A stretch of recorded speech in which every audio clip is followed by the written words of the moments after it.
Good morning, everybody. It's Jeff, and it is Wednesday, September 27th. And I may have said that one of my original inspirations for doing this podcast was to call it This Morning in the New York Times, because I have been reading the New York Times for as long as it's been delivered in Colorado. And it's my morning ritual, and I read it and, sometimes think integral thoughts. So I just thought it'd be fun to share that. So anyway, this morning in the New York Times, we see a really interesting article that I think raises a lot of interesting integral issues. And that is, oh, hang on, let me turn on that light. There we go. Is that better? Maybe a little bit. It's an article about the Colorado River is suing the United States of America. And I'll read just a little bit from it. It's happening here in Denver. And it starts, does a river or a plant or a forest have rights? This is the essential question in what attorneys are calling a first of its kind federal lawsuit.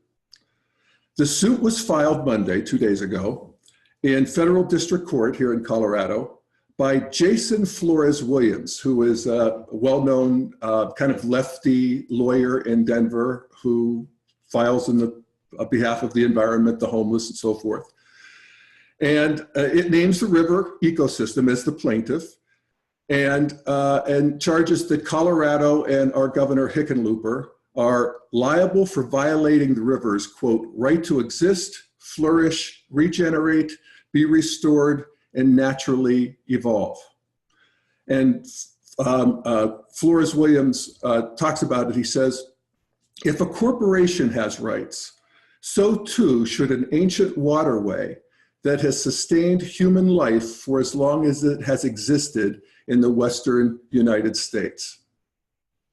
So I'm going to go a little further into this, but first, I just want you to take a minute and think about how that hits you. How does this idea of the Colorado River suing for these reasons land? And you'll notice that you might have a green self that's really sympathetic. I do. My heart kind of loves it. I mean, it softens my heart. It expands me. I notice that. We want to notice these things. My head's not so sure, because there's always something sort of hiding in the fine print. But we're going to look at that. But it's also interesting, if you listen to Jonathan Haidt, who a lot of integralists do, I think he's terrific. His basic thesis is we have emotional reactions to ideas, and then we set about organizing our arguments to support that. And I think there's some truth to that. So it always pays as an integral practitioner to just feel into things first, just notice, instead of just keep going and start building the edifice. So with that said, so let's use integral theory as a way of sorting out and looking at the pieces of this. So we see, first of all, that there are perspectives on this that arise out of all of the stages of development that are online, the major ones. And we hear from the right, from the Senator Steve Daines of Montana, and he says, this is ridiculous. I think we can all agree rivers and trees are not people. Radical obstructionists who contort common sense with this sort of nonsense undercut credible conservationists. So let me just read that last part again. Radical obstructionists is who he's calling the plaintiffs here, who contort common sense with this sort of nonsense. They undercut credible conservationists. So that's the, sort of probably center right. We also, it mentions in the article that there is there was a case back in the 70s that was heard before the Supreme Court where the Sierra Club wanted to block a ski resort in the Sierras because of the rights of the trees. And the suit lost in the Supreme Court. This was in 1972. But Justice William Douglas, who's, sort of a great famous liberal justice, wrote a dissent that became famous. And in it, he said, he embraced the view that natural objects should be recognized as legal parties, which could be represented by humans who could sue on their behalf. That's mainstream. That's a, justice of the Supreme Court. So there's that perspective, and that's in the justice system. And they point out in the article that outside of the United States, this idea of natural objects being worthy of personhood in the legal system is getting traction in other countries. And just a little paragraph here. It says, in Ecuador, the Constitution now declares that nature, quote, has the right to exist, persist, maintain, and regenerate its vital cycles, unquote. In New Zealand, officials declared in March, just a few months ago, that a river used by the Maori tribe of the Wanganui in the North Island is a legal person that can sue if it is harmed. So it's happening in other parts of the world. So there's sort of that perspective where it's sort of getting some mainstream kind of traction. And then there's the deep green resistance, which is green, comes from the postmodern meme. It's green and in our altitudes of development.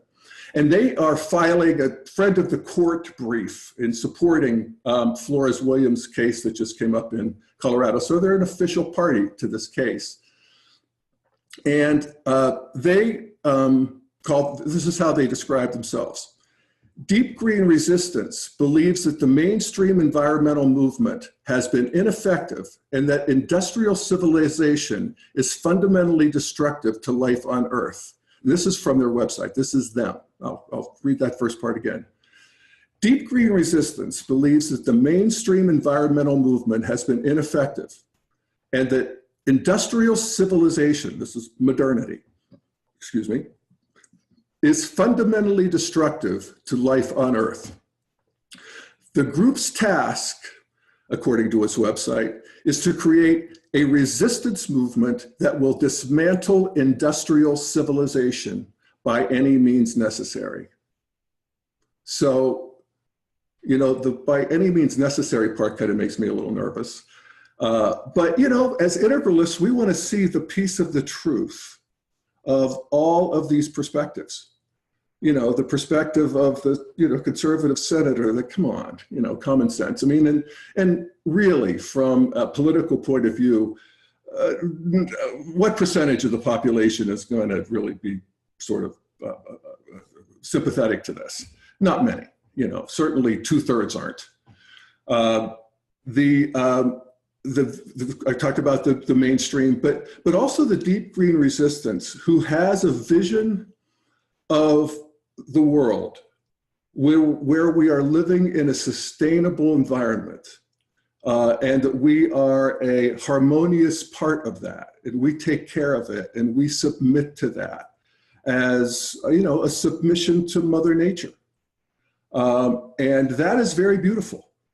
I think they undervalue modernity and all of the goodies of modernity, but they see something that modernity doesn't.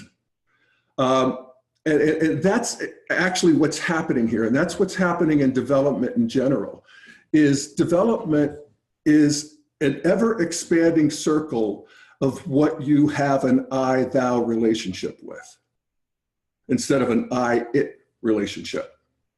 And we've been talking about psychopaths earlier this week, and psychopaths have an I-it relationship with other people. They actually don't feel the interiority of other people. But as we expand from our tribe to our clan to our nation to the world, we could further expand to include, and this is of course Green's specialty, is to go back and include the people who have been left out of the earlier stages. So we start having, and this is happening, it's astonishing in my lifetime, how we have I-thou relationships now with animals. not with farm animals, but with our pets. I mean, it's progress, it's something. And we can have I-thou relationships with plants, you know. I mean, so these are things that we can work on. But what green and what deep green resistance sees is a global, they're world-centric. So they see that there is a limit to this planet. Orange doesn't really see that. Orange sort of sees that you can get, you know, minerals from the Congo and you can ship them and move them to China where they're manufactured and assembled here and sold in the United States. And they get the globe in that way. But they don't get the globe in terms of the sort of interiority. The interiority of the cultures that they're exploiting, the interiority of the planet itself. And this gets into some sort of theoretical conundrum that I'll get to in a second. But I just want to mention that this whole idea is really significant in the sense that if we have an I-thou relationship with nature or with the Colorado River, and if you go out in nature, it's pretty hard not to. You know, you just feel it in these lower chakras. There's a lot of antenna for just the spirit of nature. That makes this a judicial case, because the judicial is the branch of our government that determines the rights of persons. Before, all the judicial could do was sort of adjudicate disputes that were legislative. So they, you know, the ranchers versus the oil companies versus the environmentalists, they could mediate the claims of competing humans and, of course, corporations, because corporations are people too. As he mentioned, you know, when I read that paragraph, I thought, you know, he's got a point. And it reminded me of one of my favorite New Yorker cartoons, where it shows the business guy and he's sitting there and he's reading a story to his son who's in bed, you know, surrounded by his stuffed animals. And he's reading the story, and the story goes, and the corporation was very lonely because people thought it was different from them. So I thought that was kind of funny. That was back during the Citizens United days. But this is sort of a time-honored strategy of a political movement is, you know, when you're not finding, you know, favorable results in the legislature, you go to the judiciary and you find new rights.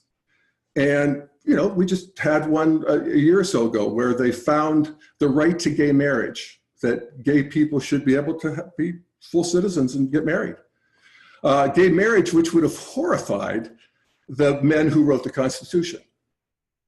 You know, so of course, several of them were slaveholders. This is just sort of the craziness of history, you know. But things evolve, culture evolves. This is a tenet of integral theory. It cuts both ways. The gun lobby has found all kinds of rights in the Constitution that, to me, are plainly not there. And they talk about, you know, the plain reading of the Constitution. And I love that, because it's like anybody can do that. You know, any good citizen could do that. And the Second Amendment says, a well-regulated militia being necessary to the security of a free state, the right of the people have to keep and bear arms should not be infringed. So I don't know where the well-regulated militia part is. You know, I mean, it's right there in the Constitution, but any yahoo could go out and buy any kind of, you know, gun they want. And so I don't know, but anyway, you know, people finding rights in the Constitution is, again, a time-honored strategy of political movements.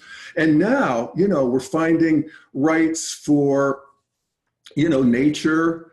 If this works, you know, they talked about the legal experts don't think it's going to work. It doesn't have much of a chance, but it gets publicity to have this kind of an article in the front section of the New York Times. I don't see what page it is, but it's right up there. this creates new grooves in the cosmos, new grooves for people to be thinking about. And that is itself progress. Now, I mentioned that there was a slight technical problem with integral theory. And that is that rivers don't technically have an interior. They're not holons. They don't have consciousness.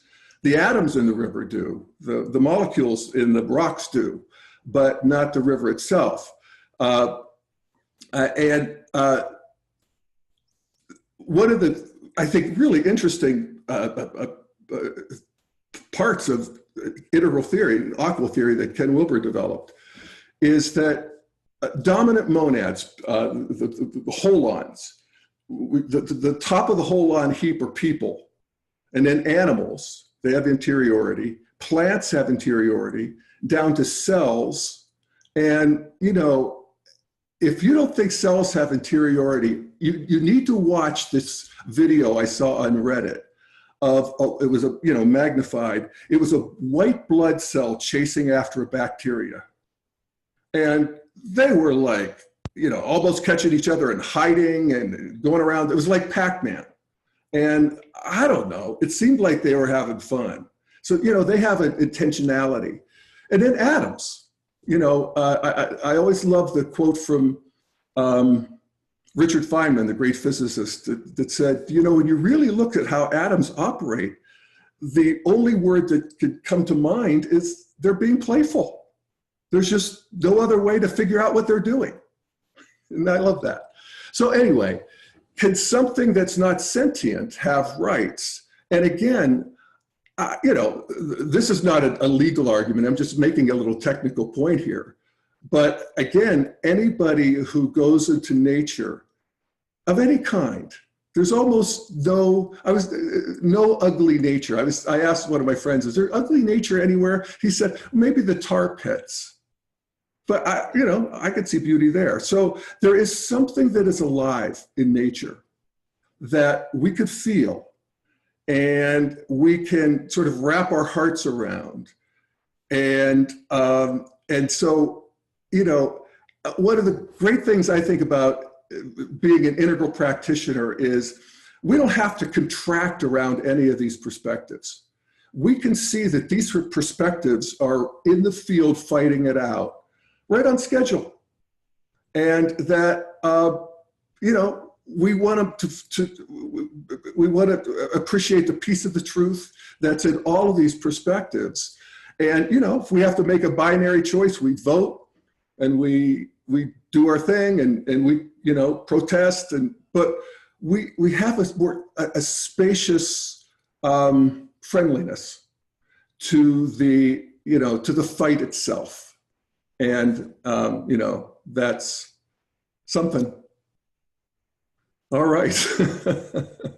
So if anybody has any questions or comments, raise your hand. Corey, you can handle that, right? Yeah, that's right. So for everyone who's actually with us on the Zoom app, you have the option to raise your hand if you want to participate and talk to Jeff directly. Jeff, while we're waiting, it occurs to me that we're having a lot of really interesting national conversations right now about what exactly constitutes a right.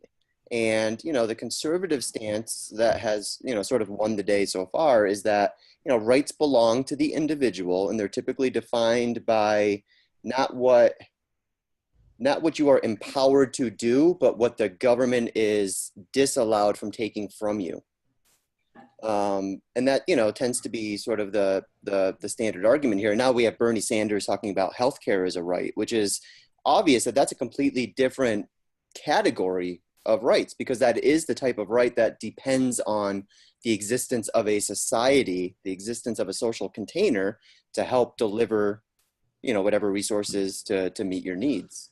And we see the argument, sort of people coming at the argument from all sides, from corporate personhood, which is, trying to empower a lower right sort of conglomeration of human beings, as if it was an individual.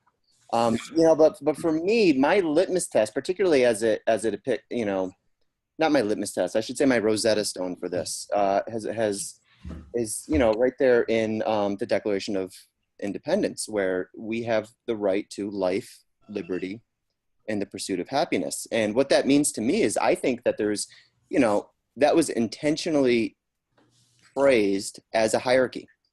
So I have the right to pursue my happiness, but not at the expense of your liberty. I have the right to liberty, but not at the expense of your life. And to me, this gives, you know, again, just sort of a Rosetta Stone to help prioritize what our rights should be, what they should reflect, how they should empower us. And to me, has direct relevance to the healthcare debate. Yeah. Yeah, there's a couple terms that we can use here. One is de facto and one is de jure.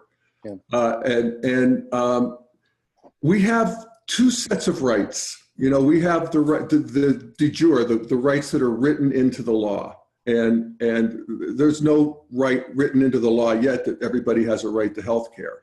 Although there actually is, in the sense that no hospital can turn anybody away, and you know, the emergency rooms, it's very ineffective, it's very expensive, it's very suboptimal. But you really won't die on the streets, you know, of most cities without being taken care of. But then there's the de facto rights, you know, where it's just, we get, our moral development grows. And I think back during the Depression that there just came a time where people did not want to see old ladies selling apples on the street corner. You know, there was a time where that just it became just morally repulsive to see children coming out of mines, to see people being bought and sold. I mean, it's all of human history, and then all of a sudden it's morally repulsive. It's interesting. Yeah. And so that's what's in play here now with the healthcare. It's like, how are we going to have a class of people that are left out of the optimal system? You know, or in this sort of the jungle system, but still there, but you know, and that becomes less and less tenable as we become more and more, you know, as we expand our circle of who's worthy of moral consideration, who's worthy of a decent life. How do we define that?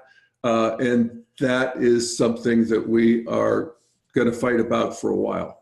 But it's come to a head, hasn't it? Yeah, it really has. Yeah, it really has, and it's exciting. Well, yeah, and the fortunate thing is that more interesting conversations are beginning to emerge. Well, thanks to Bernie Sanders, single payer is not a laugh line. It's not a punch line. Yeah, it's no longer that. Yep. That's progress. Yep. That's progress, you know. New York Times had a 2-page spread a couple days ago about all of the healthcare systems in the world and sort of putting one up against the other and sort of like a March Madness thing. And it was really helpful. I mean, this is how evolution, cultural evolution happens. We, you know, I always love how Ken defined consciousness. It's, what are you able to see? Mm. What are you able to take into account? And so now I can take into account the Swiss system versus the German system. That's right. You know, that's really progress, and a lot of people can. So the beat goes on, baby. Love it. Yeah, love it too. So I guess we're good for the day? Yeah, I think so. Doesn't look like anyone has any questions. Everyone is just clearly blown away by your presentation. I am glad I got that all straightened out for everybody. Finally. All right, so see you tomorrow, and we'll look at something else. Sounds great. All right. Thank you, Jeff.